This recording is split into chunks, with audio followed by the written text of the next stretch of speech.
મહત્વના સમાચાર સામે આવી રહ્યા છે જામનગરથી, જ્યાં જામનગર પર એક યુવાન પર જીવલેણ હુમલો કરવામાં આવ્યાની વિગત મળી રહી છે।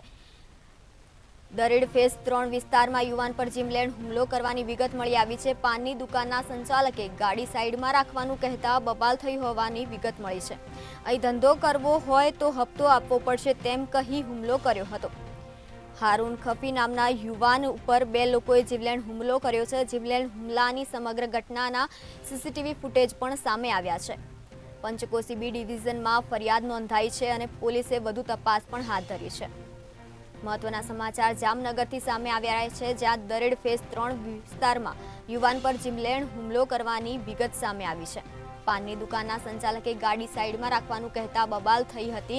અહીં ધંધો કરવો હોય તો હપ્તો આપવો પડશે તેમ કહી હુમલો કર્યો હતો। આપણી સાથે સંવાદદાતા સાગર જોડાઈ ગયા છે। તો આજે જામનગરમાં યુવાન પર જીવલેણ હુમલો થયો છે, શું છે વધુ વિગત?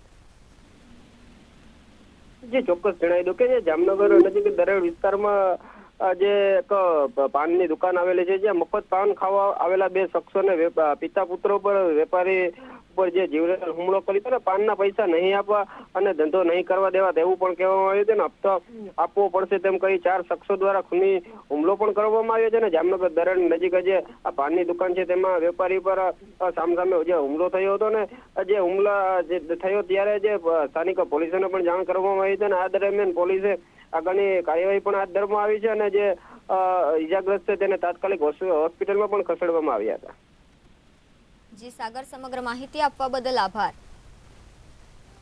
જામનગર દરેડ ફેઝ 3 વિસ્તારમાં યુવાન પર જીવલેણ હુમલો થયો હોવાની વિગત સામે આવી છે, જ્યાં પાનની દુકાનના સંચાલકે ગાડી સાઈડમાં રાખવાનું કહેતા બબાલ થઈ હતી।